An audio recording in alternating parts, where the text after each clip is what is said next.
Well, welcome to the Trainers Bullpen. This is where trainers and law enforcement come to hear experts talk about their work and research in human performance. The Trainers Bullpen is a production of Raptor Protection. And today it's my pleasure to welcome Dr. Tim Lee to the show.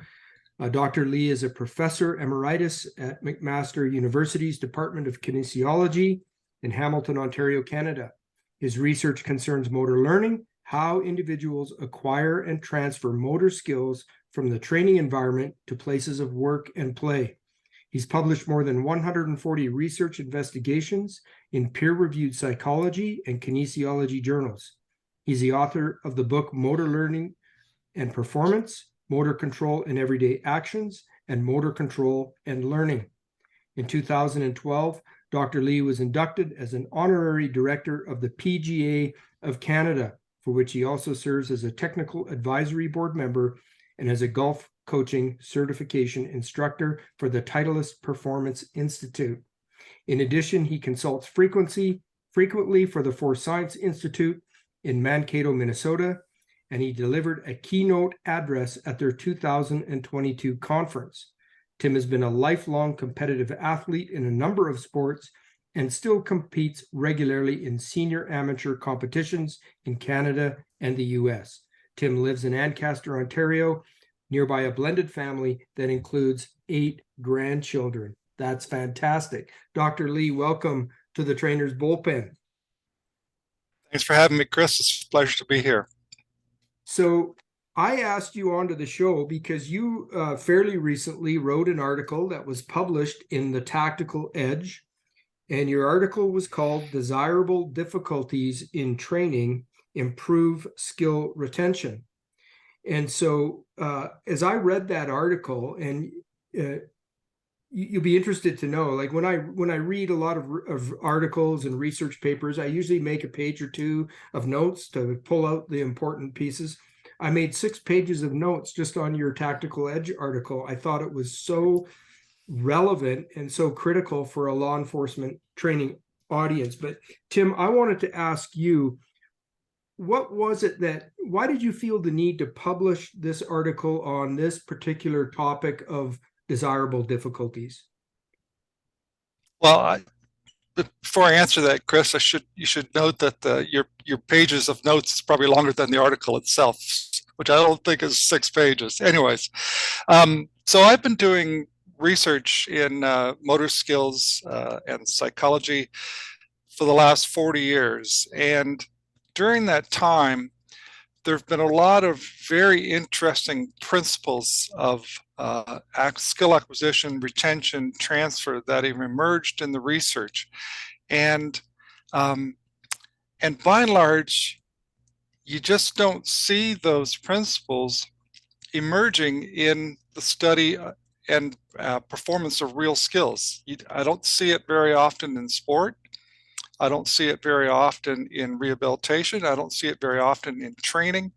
And in my limited exposure with police work, I don't see it very often in the training of police work. So I wrote a review article a few years ago specifically for a golf journal that exposed these principles of learning to a golf audience. And it was extremely well received. And I think caught a lot of people by surprise, because some of these principles are counterintuitive, and some of them are kind of almost opposite to what people do and believe. And since I've been involved a little bit with law enforcement and force science training, I come to realize that that this area is also doesn't know the research that's been going on, and I think I thought it might be worthwhile to offer some of these suggestions to this audience. So in a way, for me, as I kind of wind up my research career, it's kind of a way of giving back, I guess, and hopefully to the better good of using some of these principles maybe to improve skill training.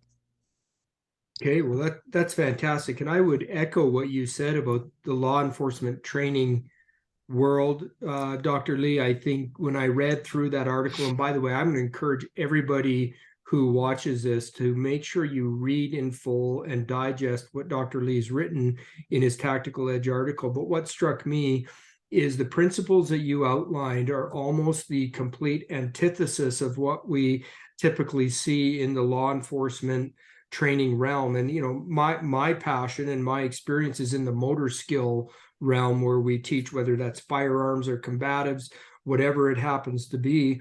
But we have not embraced these principles. So I think you're bang on there. Now, And you're not the only ones, though, Chris. I don't do this and say this to get you to beat yourself up over it, because I think you, along with many other different applications and professions, and certainly in education as well, these principles have been slow to get out, but I think they're starting to get out gradually now. Well, that's good. We're gonna keep pushing and getting them out even more. And I'm not happy to hear that you use terms like you're winding down your career. I'm not going anywhere. It's just the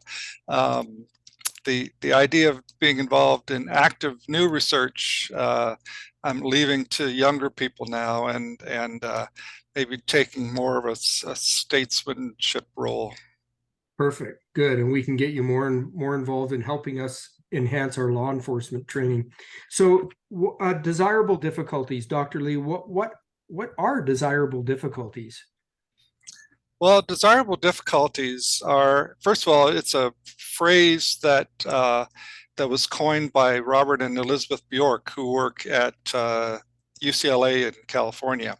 And it basically introduces the idea that sometimes the effort to make things easy in training actually undoes the whole benefit that you get from training. You can make things too easy. And sometimes introducing things that make the training aspect a little bit more difficult to overcome at the time may have a temporary depressing effect on performance or remembering. In the long run will have a beneficial effect on retention of what it is you've learned, and presumably to transfer. So it's not difficulty for the sake of making things tough, but rather difficulty for the sake of making things longer lasting and more permanent. Okay, so let's dive into some of those aspects then. In your article, you spoke about methods used by many trainers are less effective. So what would be examples in your experience of methods that would be used typically in training that would be less effective?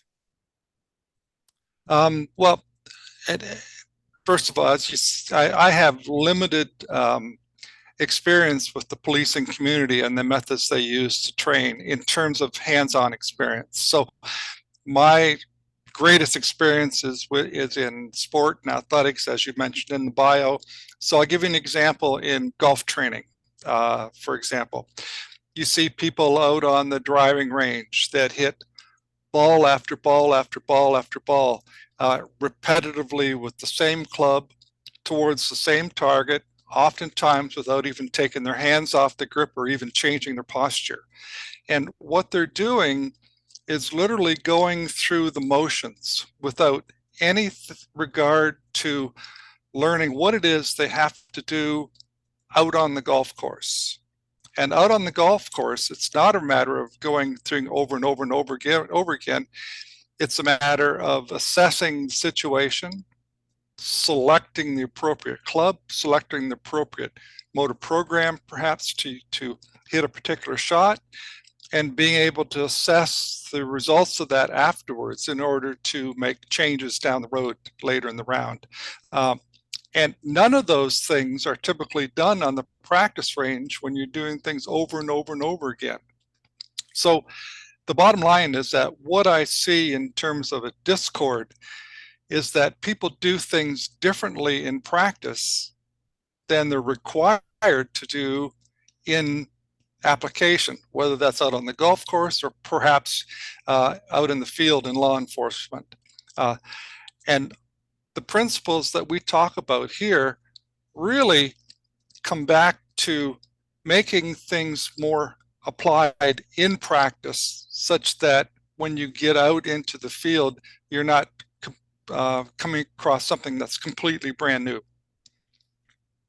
Okay, so for example, taking your golf example into the law enforcement training realm, and one of the things that we would typically see, say in combatives training, if we're teaching officers how to block a punch that's coming in, for example, is they'll stand in a line, and the role player will throw the same punch over and over again, and the officer just basically mimics or repeats the same thing repetitively rather than switching it up. So would that sort of linear type of training be similar to what the example that you just gave?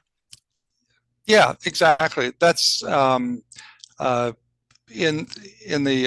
research area, that's called blocked or repetitive type of training. And the idea here is that in this way, you can acquire the skill supposedly very quickly because you're doing something over and over again.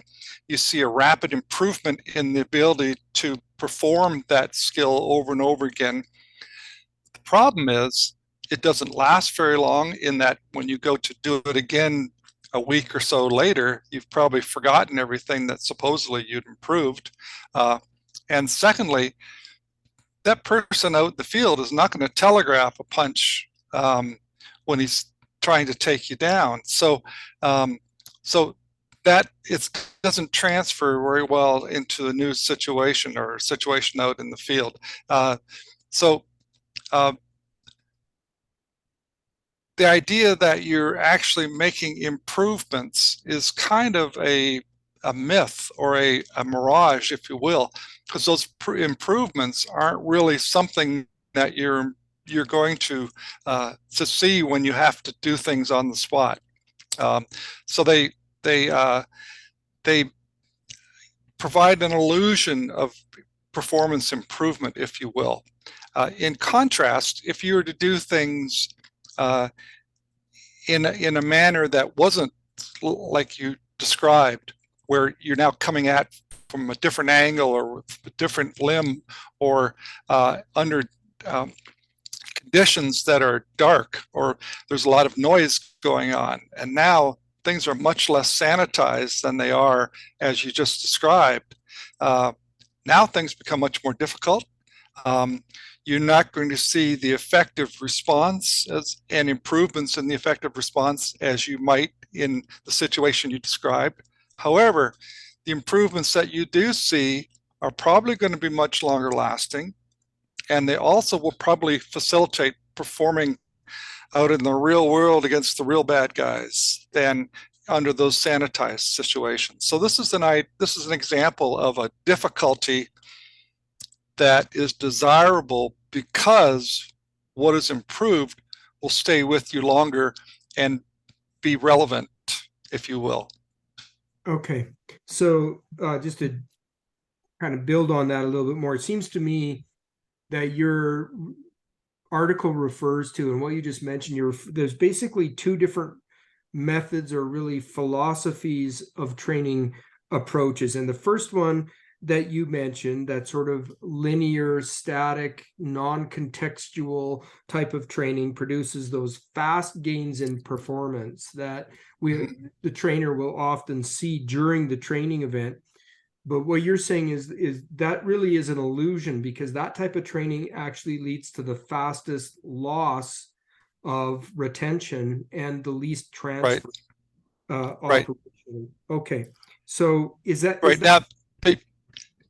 Yeah, just let me add a little caveat to that now, Chris, because usually at some point I get asked, is there any benefit to doing some of that block training before you introduce more difficulty? And And that's where you have to use the smarts of the trainer.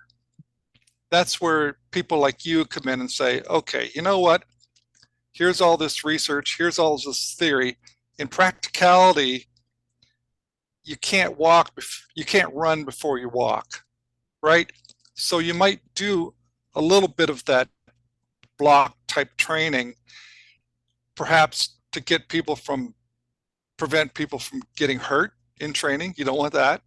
And to get people up to a basic level of skill where you can now start introducing more difficulty in your practice. So I'm not saying do this right off the bat.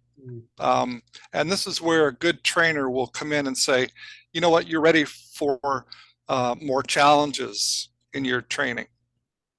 Okay, that is a really important nuance to that, and I'm glad you mentioned that. But one of the things you said there with the basic skills, you said to a basic skill level, so we would not need to wait until we got that skill performance to a really high, say a maybe not even expert, but a competent level.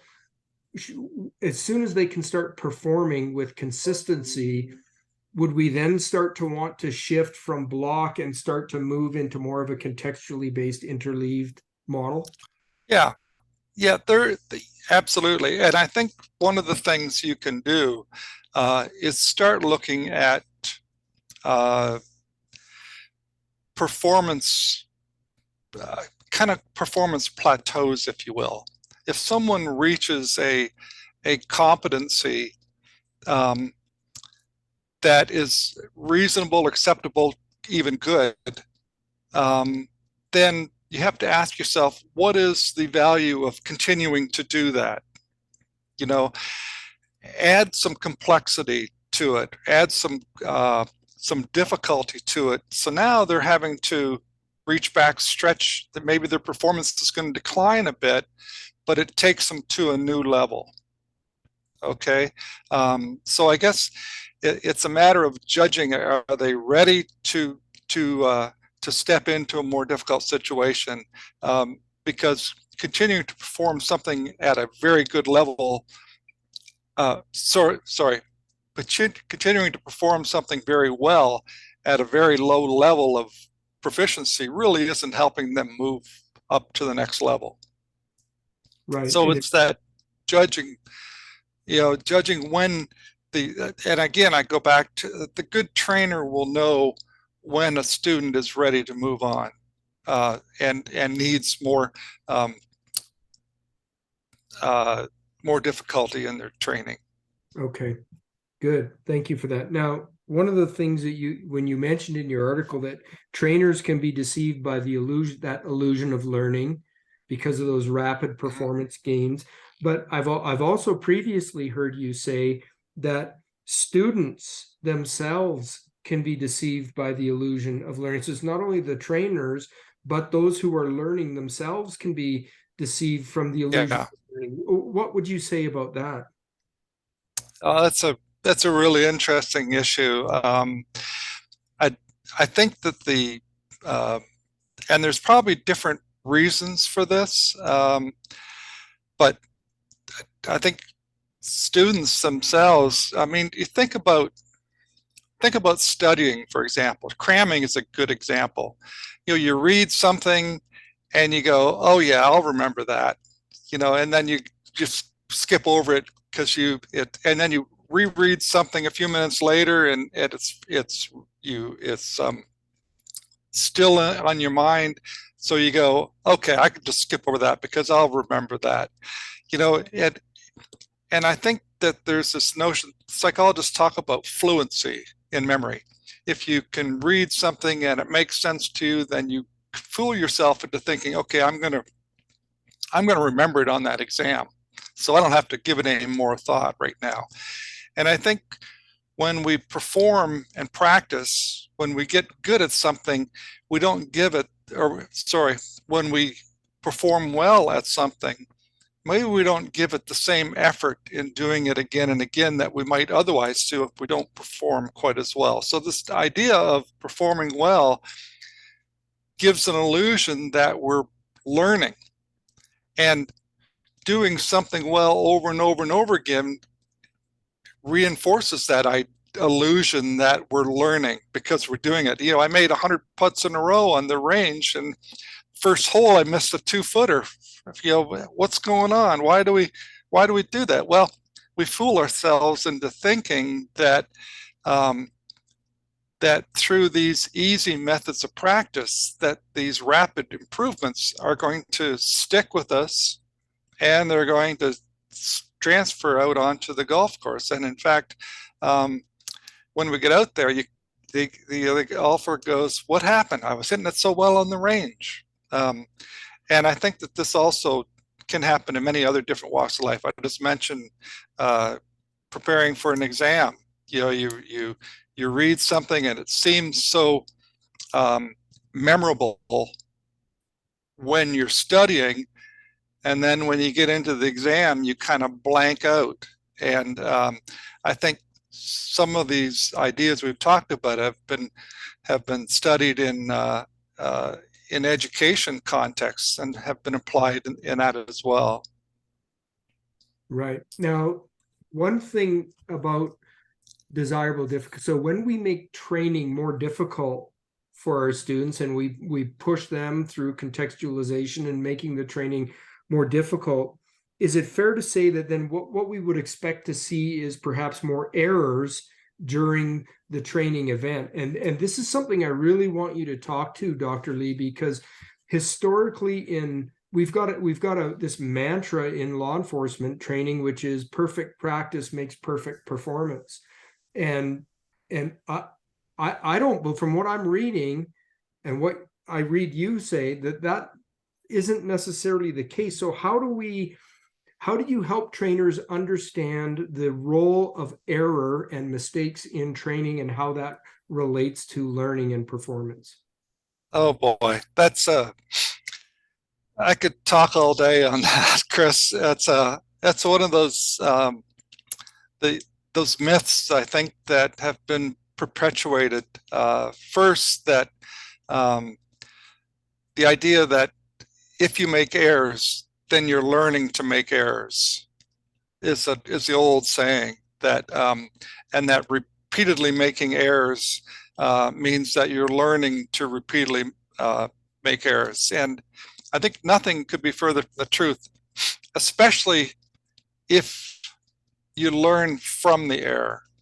Now, if you make the same mistake over and over and over again, then perhaps you're not learning anything. But the whole idea of training and feedback is that if it's done right, then errors help you to understand what were trying to do, what was successful, what was not successful, and perhaps what you could do differently that might be more successful. And so it's this trial and error and problem solving process that, if you work at it, will make you will engage the learning experience much more so than doing something where errors are never made. So again, going back to this notion of introducing difficulties, they're not introducing difficulties for the sake of punishing someone into making errors, but by introducing something where the person has to figure it out. Now they're going through this problem-solving process to expand their knowledge and develop greater techniques and presumably more proficiency in their performance. Right. And thank you for that. And I think even as a parent, as you're talking, I'm reflecting on, my 4 children. And even when you look at the ecological world in which we live, we really only learn and make improvements through the process of mistake and error. And so then why should we be so resistant to that in whether that's the athletic world or the law enforcement world, that training world? The importance of having that occur in that environment is critical for long-term learning. I agree. And I I guess, you know, uh, I would say that that that being perfect or being successful 100% of the time is probably obviously not the way to go, but maybe being unsuccessful 100% of the time is probably not the way to go either. So there's got to be some balance there where you're can perhaps feel good about your performance when it's done well, and yet be challenged by performance without feeling bad for yourself when it doesn't go 100% well. So it's learning from mistakes. It's really the critical key to problem solving and making significant qualitative change. And sorry, go ahead. Oh no, I was just going to give you an example. I saw a professional female golfer one time practicing with a coach, and she was making 5-foot putts on a putting green. And what it was is that she was kind of physically restricted, so she wasn't moving her body. Her putter was going back and forth in a physically restricted range, so it couldn't deviate from the path. And she would hit one ball after another and literally rock her club back, and the coach would put a new ball in. She'd hit it at the hole, bring the putter back, the coach would put a new ball in, and they'd do that 5 times in a row, and then the coach would go get the 5 balls, and they would do it over again. And I watched her for about 10 minutes, and she never missed a putt once. And to be honest with you, I don't think she could have missed a putt once, because there was really no way to miss the putt. And the whole idea, I was thinking, what exactly is she learning here? She's certainly not learning anything about what she would have to do out on the golf course. She was successful, but at what? And I think that was the key to understanding that she wasn't really practicing the skill that she needed to perform later. What she was practicing was some, well, I don't know what it was, but it certainly wasn't anything related to what she would have to do later. And I think that really is the key to all of these ideas or concepts that I talk about in the paper, is that really they come down to preparing the individual for life away from training atmosphere, out on the field, out on the course, wherever the application is being made to. And in the case of education, performing in an exam or just general knowledge later in life. So your golf example that you just gave there, Tim, because I've heard you use this phrase before of contextual interference in other talks that I've heard. So is that what you're referring to, like the critical importance of contextual relevance, in that the performer there needs to be some aspect of having to read, to plan, to assess, to make decisions every time you perform an action? Am I correctly describing that as the contextual interference effect? Well, contextual interference is actually a little bit more restricted term it was actually a term that was proposed to explain the differences between blocked and interleaving practice. So what I think we're talking about is something that goes on a little bit beyond that restrictive use of the term. Okay, so let's take that term aside then, but if we used contextualization of contextualizing our training, or adding some kind of realism to it, into the drill or to the practice, that I think the principle should be, if I have the understanding correct, that the less we can do rote repetition without any engagement with having to read the environment and pick up on cues and make decisions, we want our performers to have to do that. Is that right? Right, right. That's right. Well, let's take a different example. Let's talk about feedback, if you will. Okay. If you are working, you as a trainer are working with a cadet or student, and they do something incorrect that's going to put themselves at harm or a partner at harm or whatever.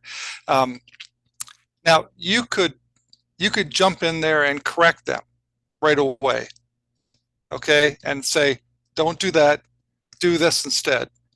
That would be one way of providing feedback. But is it the best way? Well, the research has shown that if you can figure out a way as a trainer to get them to understand it for themselves, to come to their own realization of what they're doing wrong, then that realization that they have made on their own is going to have a much longer lasting and significant impact on their learning than you stepping in right away and telling them what they did wrong.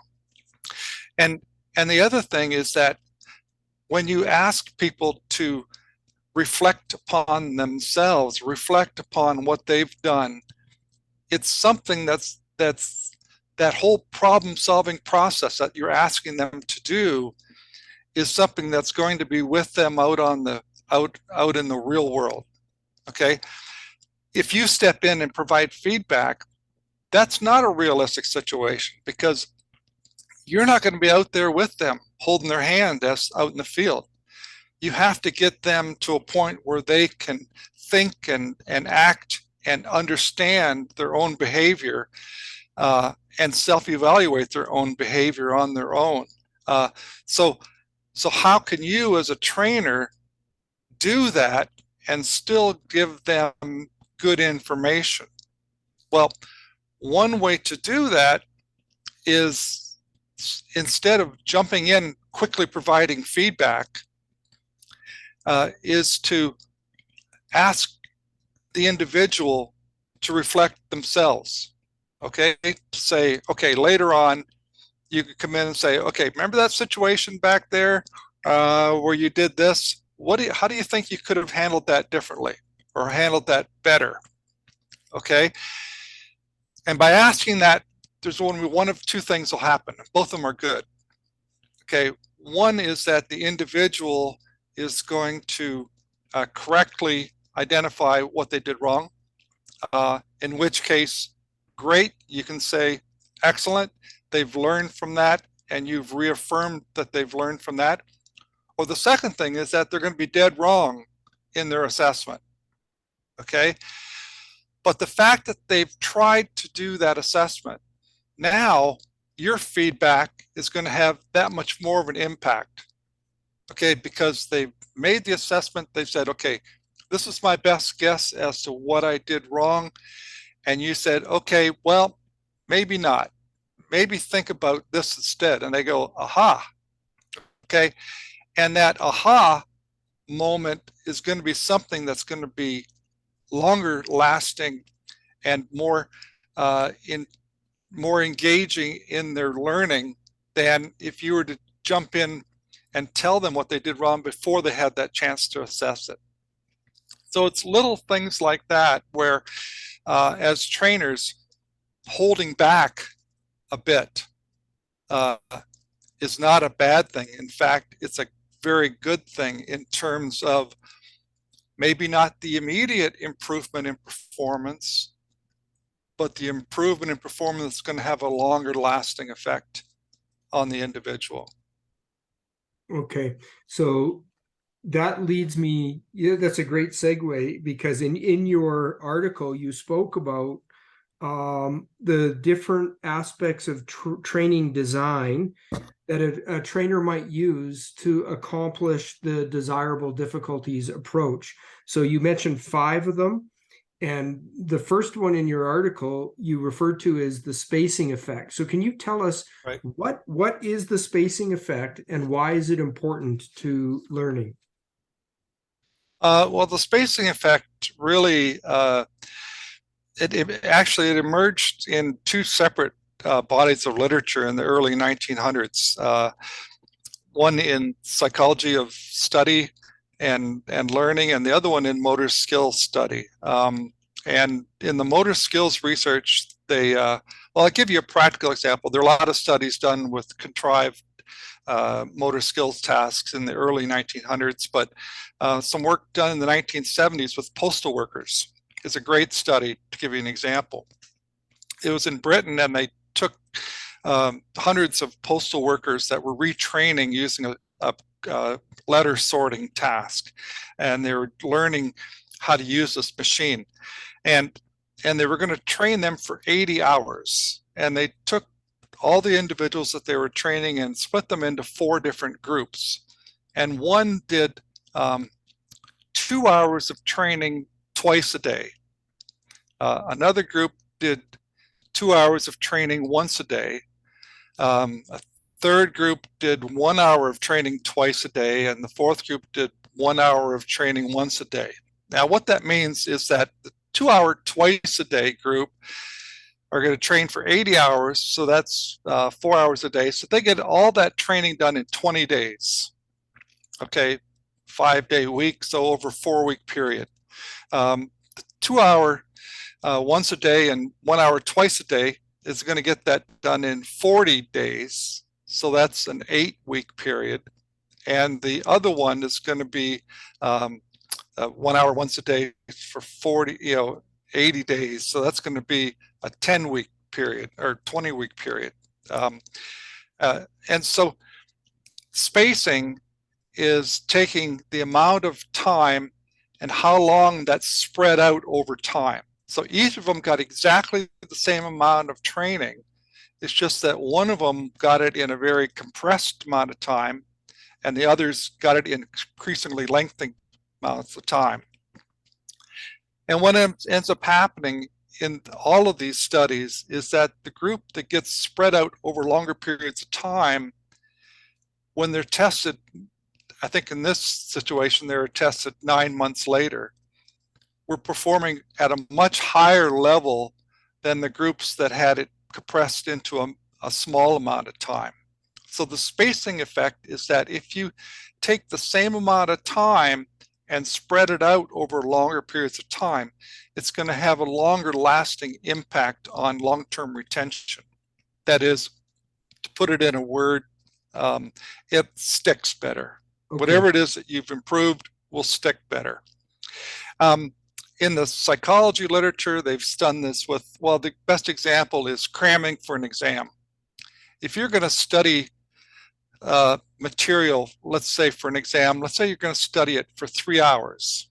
Cramming means that the night before, you jam all that 3 hours into one long study session. Spacing would be you do an hour 3 weeks before the exam, an hour 2 weeks before the exam, and an hour 1 week before the exam. And so it's spread out over a longer period of time. Same amount of study, just spread out over a longer period of time. And all these studies show the same thing, and that spacing the information is going to have a much better outcome on the exam than cramming it. Cramming, with one caveat, cramming will be effective if the exam is immediately after you've crammed. You know, it'll work for a limited amount of time, but realistically, when we're training police work or any kind of real industrial skill or any kind of skill that you want to have last for a long period of time, you're really not interested in something that's going to be useful immediately and then you don't care about it. You're looking at skills that you want last. You want skills that stick, basically. So these ideas are the spacing idea is that it takes discipline to do it. It's probably more difficult to discipline yourself to do that. But if you and you're really committing to a long-term process rather than doing it in the 3-hour period right before the exam.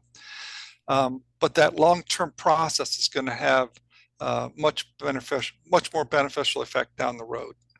Okay, so let's say we take a police academy that's typical length is maybe 6 months long, and we've got all of these different skills that we need to teach officers: firearm skills, combative skills, ground fighting, knife defense, baton, etc. We would be better off, because typically what will happen is a lot of those skills get compressed into a short period of time in the academy. And so a better design, if I understand it, would be to take all of those skills and not add more time, but just space the time out between how we Sure. expose the cadets to those skills. Is that correct? Not only space them out, but interleave them as well. So if you instead of doing 8 hours one weekend on one skill, and then 8 hours the next weekend on a different skill, then 8 hours the third weekend on another skill, why not just do 2 hours each weekend on each of 4 skills, then come back to it the following weekend, and then the following weekend. And what you'll see, Chris, is that you won't see the immediate improvements that you might see if you crammed 8 hours into one weekend. You won't see that immediate improvement, but the improvements you do see are going to stick much longer than that cramming will. Okay, now, doctor, is there, what does the research say on the period? So is there like a minimum and maximum time that there should be a spacing effect, or does it depend on the type of skill that's being trained? How do we understand that? That's a great question, and I wish there was a magic formula that I could tell you. There isn't. It just I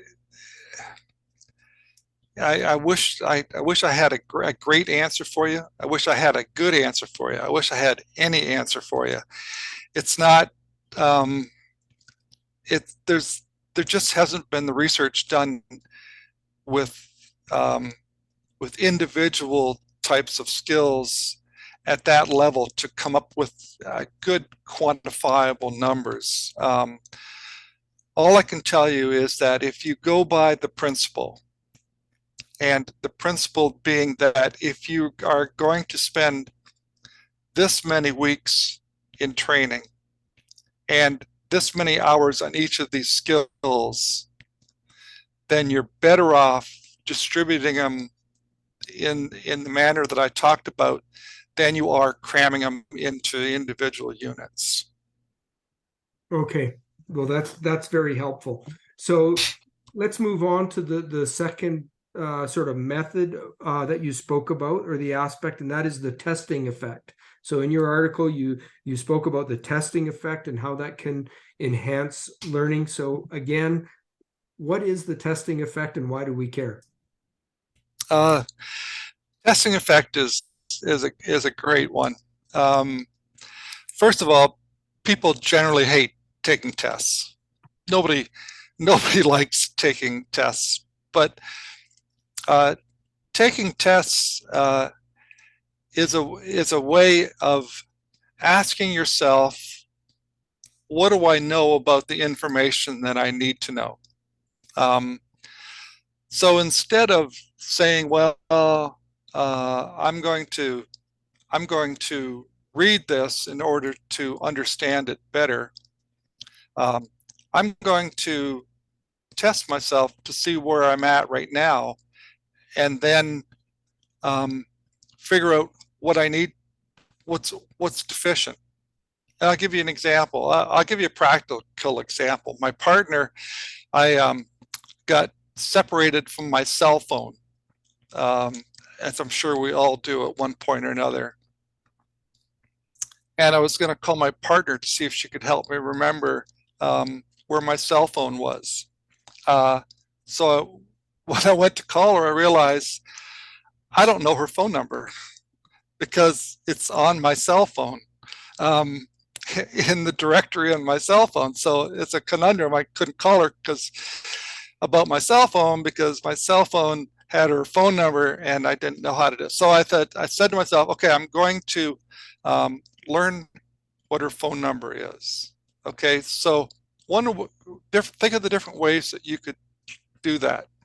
Well, you could read it, you could write it down, you could see it on a piece of paper and you could highlight it, or you could try to recall it.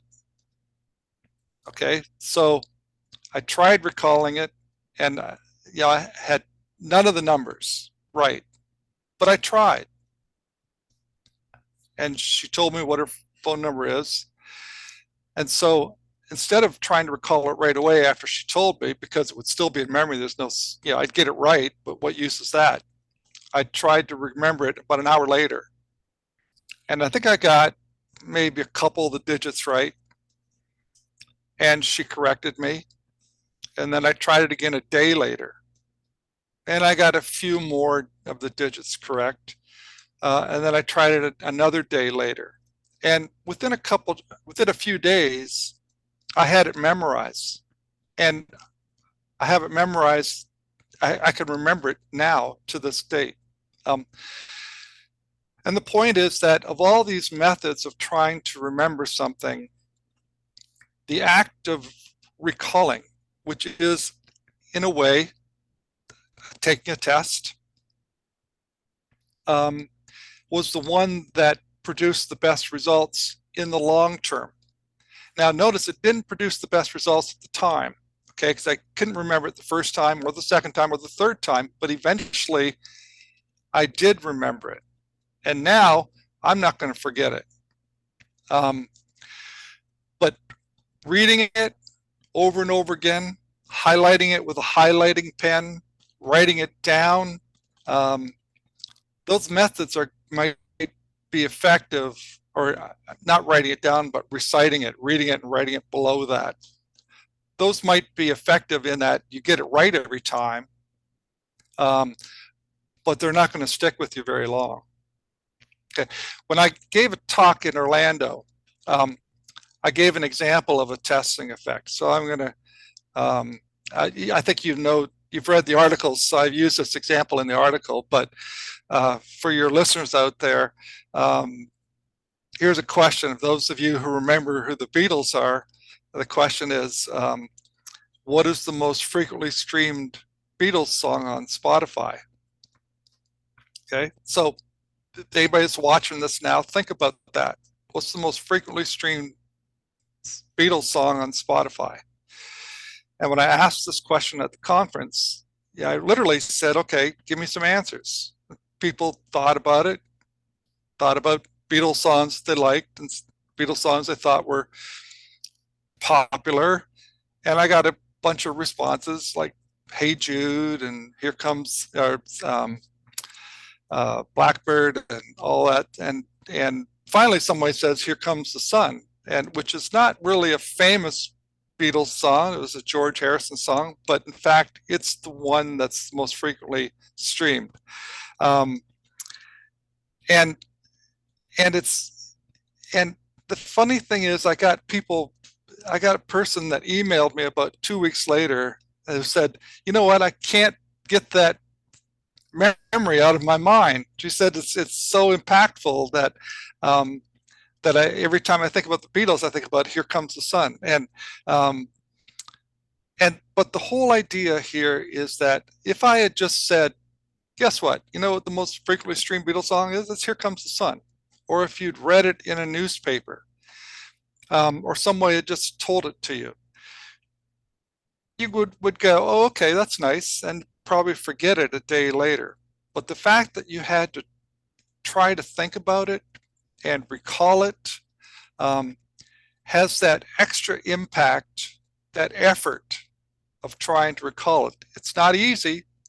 It's that desirable difficulty, if you will, but it does have that long-term ingredient of impacting memory for something to help make it stick. I'll give you another example. And again, these are just different examples from different walks of life. This is not a Beatles example, but rather this is an example of flying in an airplane. Have you ever been in an exit row of an airplane? Desirable, it's got more leg room, right? It's a good place to be. Well, if you're in an exit row of an airplane, then at some point, the flight attendant is going to come by, and according to FCC regulations, they're going to say, okay, you need to understand how to open this door in the case of emergency. And he or she will then say, do this, do that, throw the door out the window, and there you go. Okay. And I guarantee you, within a minute, everybody in that exit row will have forgotten anything she just said. Not only that, but can you imagine if now, in the case of an emergency, you got lights going on, you got diminished, you got maybe people panicking, you got noises going on, and now you're trying to remember what she had told you about how to open that airplane door? Not a chance. But suppose that the flight attendant came along and said, you're in an exit row, this is your responsibility. I want you to look at that door. I'm going to come back here in 2 minutes, and I want you to tell me how you would open that door. Okay? Now what happens is you're putting the onus on the individual to problem solve that process. Okay? They have to say, okay, well, it looks like the handle's going to go this way. The arrow looks like it's going that way. Regardless, they have to go through the process of trying to understand for themselves. Okay? It's like a test, if you will. Okay? They're not being told the information. They're being tested on how they would do it. And again, Chris, it's not a matter of whether they get it right or not. It's the matter that they actually tried to do it, tried to go through the process for themselves. Now the flight attendant comes back and says, okay, somebody tell me what you think they would do. Okay, somebody says this, and she would say, or he would say, okay, how about you? What would you do? And they would say that, and everybody gets a chance to kind of try out their ideas. And then when the flight attendant finally gives that gold standard information, it's going to do one or two things like we talked about before. It's either going to confirm correctly what somebody thought, or it's going to correct the information that someone got wrong. In either way, in either case, it's going to be beneficial to the person, the people that have tried to go through that problem-solving process. And that process, I guarantee you, is going to be much better remembered in an emergency situation than simply telling them what to do. Okay, so that's a couple examples of a testing effect. So one of the things about that is what we see in law enforcement a lot, Tim, is especially with cadets or recruits in the academy, is an environment where they are very afraid to make mistakes because the culture is you're not permitted to make mistakes, that mistakes are punished. And so it's not an environment that is conducive to not only making mistakes, but even celebrating and learning from the effort of even if you do make mistakes. So would you say like there's a heavy responsibility on the trainer then if you're going to engage your students in having them be part of that process, it has to be a consequence-free environment that they can want to participate in the process. Yeah, and I would take that one step further, Chris. I would say, I think it would be really important for the trainer to say, listen, this is my philosophy of learning. This is my philosophy of training. I'm doing this for a reason, okay? And the reason is not to make you look bad.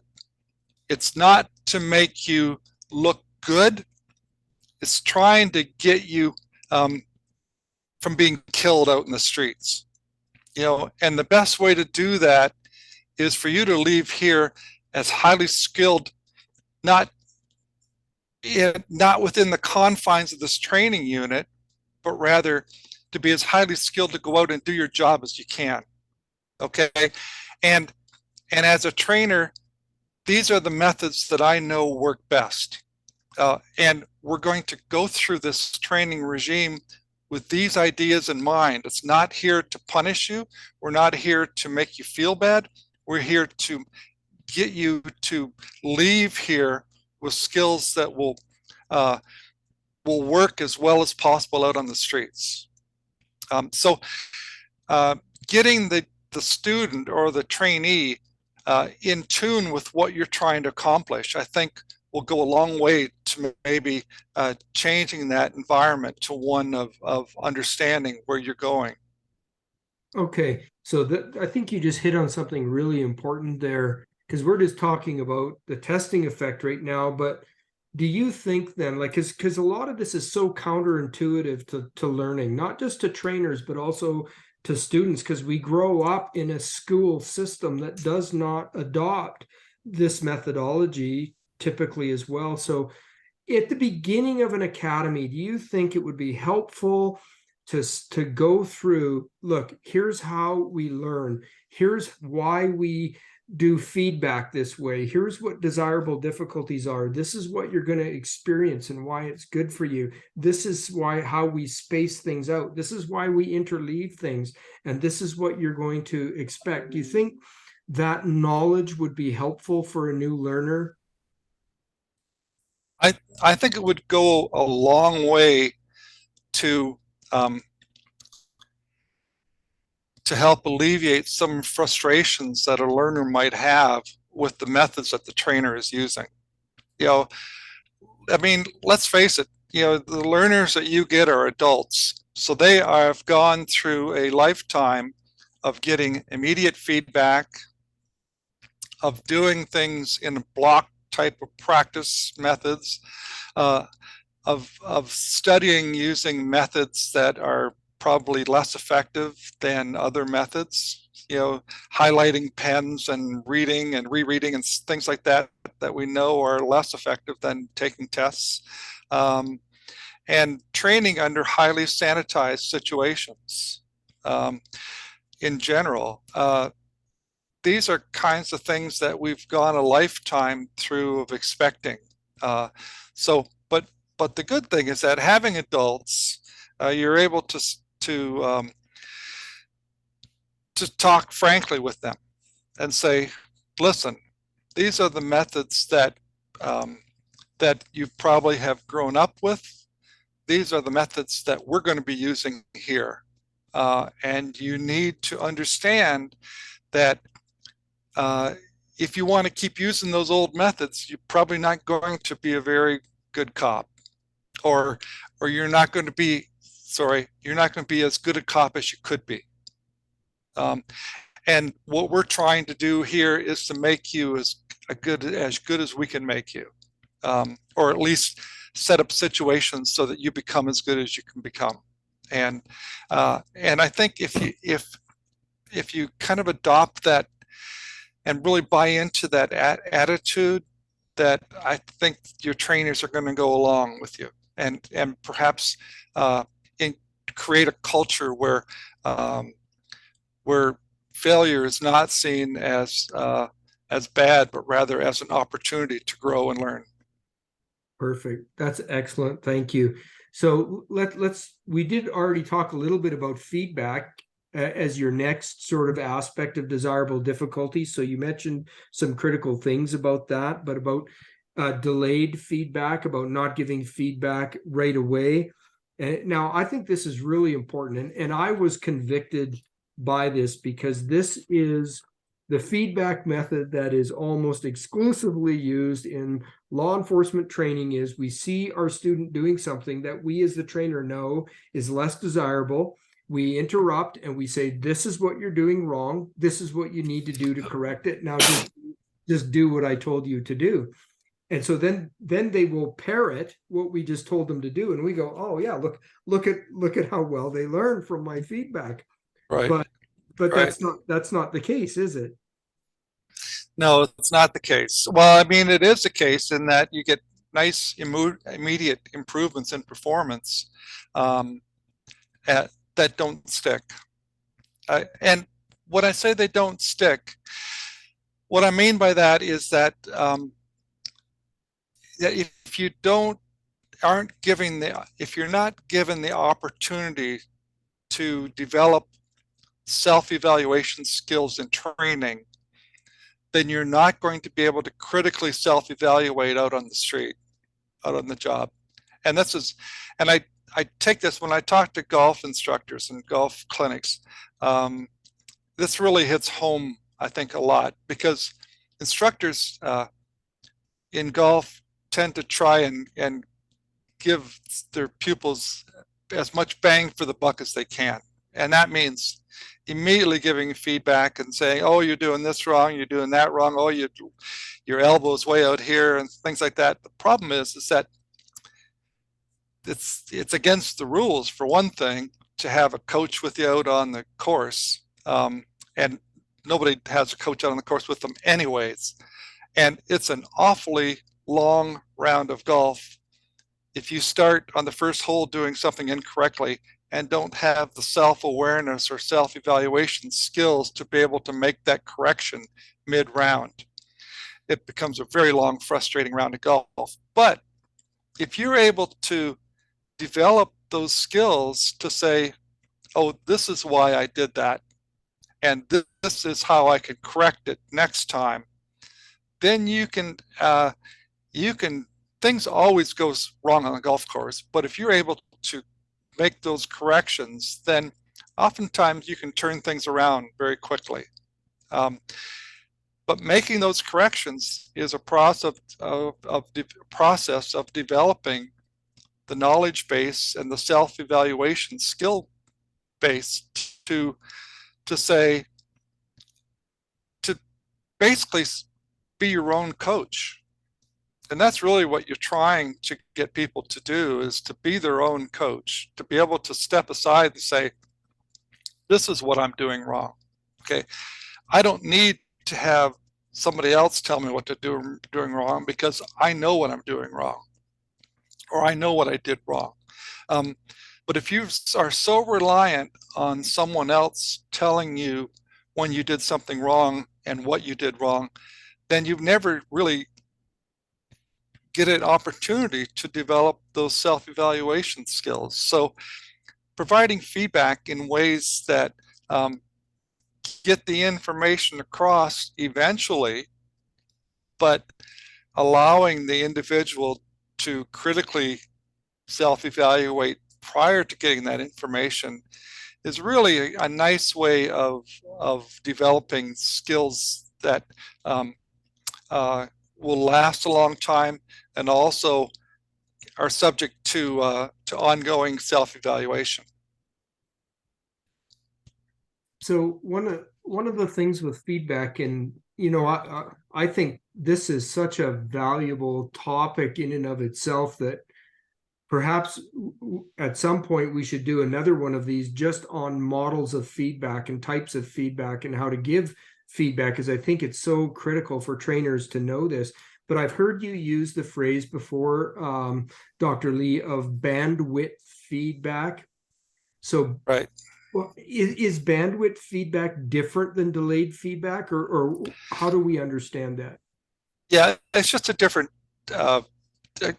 way of conceptualizing feedback. Bandwidth feedback, delayed, let me define these terms. Delayed feedback simply means somebody does something and you as the trainer are going to wait a little while before you give them the feedback. And so the delay is a time delay. And during that time delay, it's even better if you ask that person to do some critical self-evaluation. So during that delay, ask them, okay, what do you think you did wrong? Or what do you think you did right there? And then the feedback comes after that period of time. Bandwidth is really a way of deciding what kind of information to give uh, and whether you should give it or not.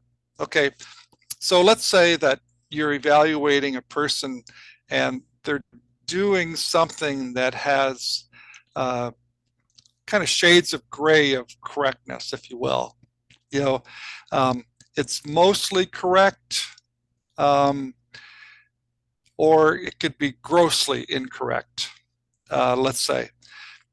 And as a trainer, you're always kind of, you may say, well, you know what, this person is a novice right now. And so what I'm going to do is I'm going to let them make a little bit of error, and we'll try and fine tune that behavior later on. Okay, so if they're doing it mostly correct, you might say, good job. Okay, or if they're doing it grossly incorrect, then you might say, okay, you know what, I'm going to step in and give them some critical feedback. Okay, so the bandwidth is deciding when you're going to say that's okay and when you're going to say you need to consider doing it a different way. And as a person gets more skilled, then now you as a trainer fine tune that bandwidth. So now you're not willing to accept small errors. You want them to do things more perfectly. So now you're shrinking the bandwidth, if you will. They're getting better, but now you're also fine tuning when you're going to say good job or when you're going to say, okay, you need to consider making this correction. So that's the bandwidth. It's kind of the tolerance that you give to the individual to say, okay, you know what, good job. Or you say, yeah, that's outside the range of tolerance. I'm going to give you some critical feedback here. Okay, so there really is no calculator that can be used to determine where's my bandwidth. This really would come down to the art and experience of the coach or the trainer to know, okay, I've got a newer learner here, so my bandwidth will look like this, but as they improve their skill, I'm gonna attenuate the bandwidth more narrow so that we put, and really that would also put more desirable difficulties on the learner, wouldn't it, as you narrowed that bandwidth? That's right. That's right. It does. It giving. I guess what the idea is that giving critical feedback is not always. You don't always need to get critical feedback. Sometimes you can work with, a pat on the back just as well as getting critical feedback, unless maybe the errors are grossly, are grossly inaccurate. So it's a way, again, it's a different way of conceptualizing when to give feedback. Okay, yeah, that's great, and because there is so much to feedback, isn't there? Like there's the timing of it, so the delay, there's the what am I going to give feedback on, and then there's the method. Right. Is how am I going to give feedback? Is it mostly, am I telling, or am I asking questions and drawing it out of my Right. learner? Which is, yeah, this is all really important stuff for trainers. So Yeah, the whole topic of feedback is a huge area for sure. Yeah. great. Well, then I'm excited to have you back on, and we'll do one just on feedback so you can help us understand that. So the fourth aspect that you wrote about in your article is interleaving. Now, I think you already spoke about interleaving Yeah. and what it is when you compared it to blocked or mass practice. So is there anything you wanted to add on to that with respect Yeah, to it's closely related to spacing, in that if you in that spreading things out in time or spreading things out by interleaving practice with something else, this kind of has the same kind of effect. It's been studied differently in the literature over the years, but I think of them as having the same kind of impact on learning, in that you're doing something and then taking a break from it and then coming back to it. With spacing, you're taking a nondescript break from it. With interleaving, you're actually performing different skills during that break. Both have a positive effect on retention and transfer. Okay, so would an example of interleaving from law enforcement be then, so let's say I had an 8-hour day that I had to do an annual requal, use of force requalification, and I had to teach baton skills and ground fighting skills and maybe handcuffing. So yeah, let's just say we had to teach those 3 skills in an 8-hour day. If I was to interleave those, would I do so like what, maybe 20 minutes or something like that of handcuffing, and then we would interrupt that and we'd switch to 20 minutes of ground fighting and then come back to handcuffing? Is that sort of the Right. basic? That's basically the idea. It's the way it's been studied is usually contrasting 2 different styles. So the one the one end of the continuum would be block practice, where you do only 2 hours of this, and then 2 hours of that, and then 2 hours of that, and then your day's done. Okay. Interleaving would be,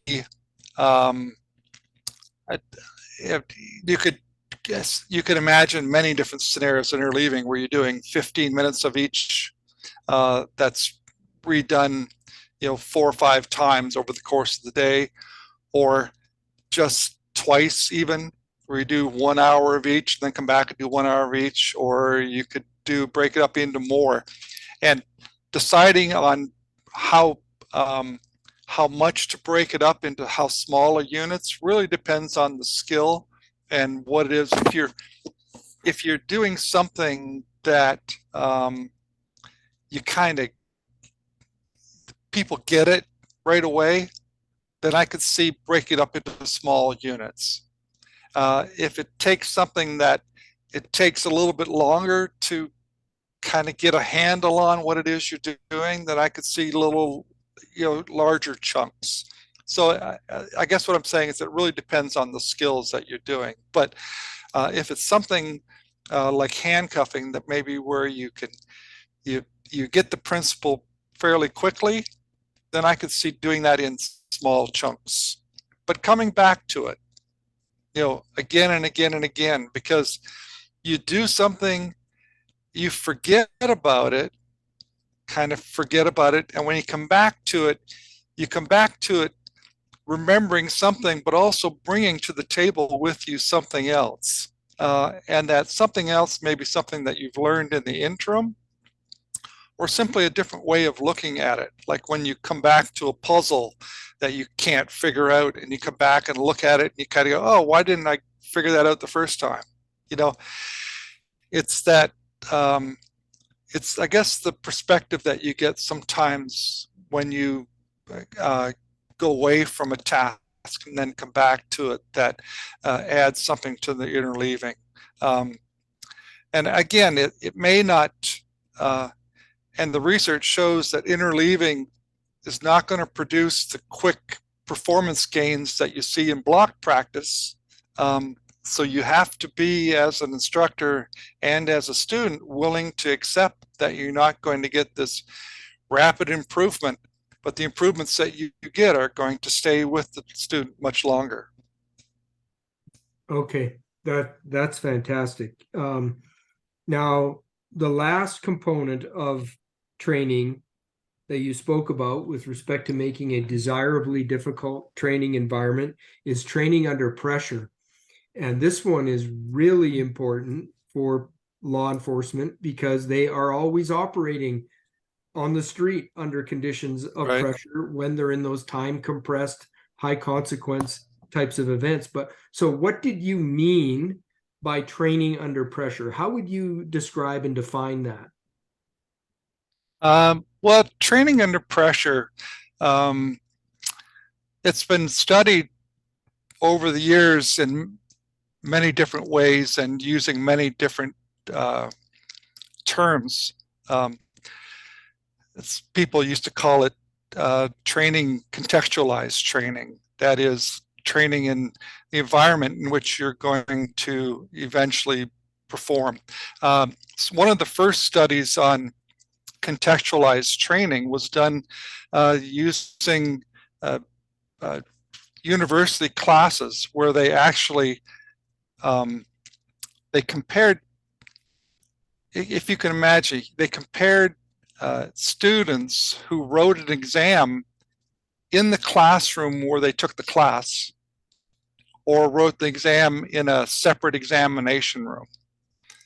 And what they found is that the people that wrote the exam in the very classroom in which they took the class all semester did much better on the exam than those that had to go to a separate examination gym to write the test.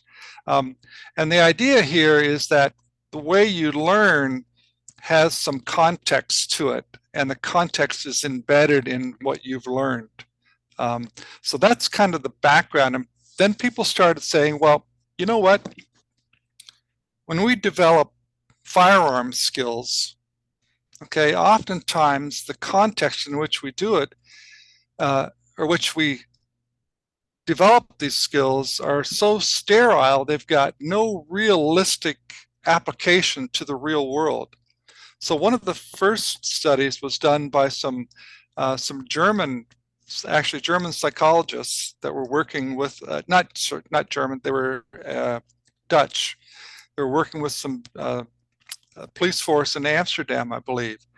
And what they did is they compared cadets that were learning to shoot at handgun at static targets, and compared that to individuals who were learning to shoot at a live target that was randomly shooting paint cartridges back at them. Okay, so this pressure training situation is this idea that you're actually training under situations that you might encounter in real application of these skills. So rather than shooting at static targets, you've got targets that's moving and potentially adding anxiety to the situation by occasionally firing back at the individual. And as you can imagine, that training environment is highly stressful, and it's highly difficult, if you will, in terms of raising anxiety. But what they found is that they did two tests later, two retention tests, one with static targets and one with dynamic targets in this situation where they occasionally shot back. And the individuals in both groups performed just as well on the static targets. But what happened when you shoot at in the situation where an individual is moving and occasionally shooting back, those people that performed or learned by shooting at the static targets did horribly in that situation. And those people that had trained under that contextual situation did quite well, and certainly much better than the ones that performed on the static target. And then I think I cited a paper cited another study in that paper out of China, I believe, or Hong Kong, that was similar in that regard. And so this notion of training under pressure is this idea that if you're going to perform skills that are likely to be performed under conditions of high anxiety, then perhaps training under conditions that simulate that anxiety will better prepare you for that eventual outcome. There have also been studies done where I think people perform shooting basketball free throws, and they pipe in or have live audiences or pipe in noise that try to simulate the pressure situation that the individual basketball player might have to perform under when they're shooting a free throw with no time left on the clock in a hostile environment. And again, getting a person, if you can imagine comparing practice where you've got conditions that are so sterile that they don't simulate anything realistic about how you're eventually going to have to perform, that doesn't seem to be something that's conducive to the type of skill that you might have to encounter later on, or you might situation where you might have to perform that skill later on. So these studies that have looked at performing under pressure, I think, again, it's a different type of difficulty, but again, it's desirable in the sense that the skill that's developed is much more appropriate for the situations in which it's performed than the skill when trained under sterile conditions. Okay, so with creating conditions of pressure then, because I can envision the law enforcement trainers that are going to be listening to this thinking that two things. One is what you're talking about is the big scenarios, the big high fidelity scenarios where everything's happening. And that may be an example of training under pressure, but you used a lot of other examples of just making training contextual. So trainers can change lighting, they could change the environment, they could change the speed with which things are happening. There's lots of things that we can do in our training, even in drills, to add that pressure effect. Would that be fair to say? Yeah, I'm glad you brought that up, for sure. I mean, we think about the situations in which you might, for example, have to use your weapon. And then think about the conditions under which you train. Oftentimes, training is in a highly lit, illuminated facility. The environment is relatively warm. You probably are not encumbered by heavy clothing and things like that. You're not running in snow or slippery streets or raining outside. None of these conditions are simulated in the training environment. And yet, how often do you get perfect conditions when you're going to have to draw your weapon? Probably never. So it's these contextualizing the reality of training, I guess, is another way of putting it. Perfect. And then, Doc, the second thing that I can hear trainers saying, and I want to make sure that you're so clear on this that there can't be any misunderstanding, is I can hear trainers saying, oh, pressure, that means I need to really add the stress on to my learner. And so I've seen training environments that are so stressful that the stress arousal has completely pushed the learner off of Yerkes-Dodson's curve. Right. And the trainers see that and they go, oh, yeah, that now I've got a lot of pressure or stress, but that's not what you're talking about here. Is that right? Right. Yeah, I guess that would be a situation where the difficulty is now undesirable. So it's a gray area, Chris. You can get to a point where the training conditions are so difficult that the person's not learning anything, or it can be so stressful that the person anxiety level is off the charts, and any value at all in the training has just gone out the window. So these are not concepts that are black and white. They're ones that I think, and the trainers that I've met, in my lifetime, especially with regards to law enforcement, are very smart.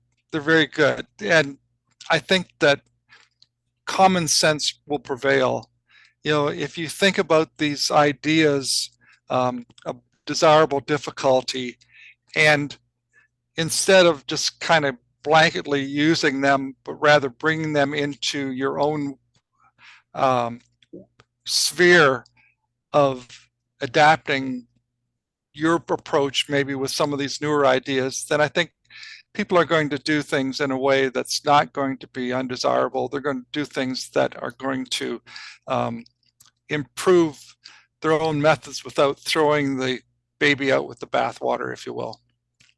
Right. And I think that's really important that you said that, because as with most things when it comes to learning, so our students, but also our trainers, is understanding the principles of what you articulated in your letter is what's really important. Like why of that? Why is this principle important? And then how do I understand how I bring that and include it into my training design and my methodology? And then I think the trainers are well on their way to having a great training environment. Exactly. You nailed it right on the head. If you understand the why, then all these other things are simply techniques of getting at the why. Yeah, excellent. Well, Dr. Lee, I want to give you the opportunity. Is there anything else that you want to add? I want to thank you for being so patient with me and going through your article, but Well, the you know, information is so valuable. But is there anything you would like to add? yeah, I will add one thing, and I've been, Bill Lewinsky well, and I've been doing some work with their advanced specialist class, and a couple times a year, and I get questions from police trainers all the time, and it never fails to amaze me at the depth of questions that I get. And these are people that are bright. These are people that are devoted um, to to making law enforcement better.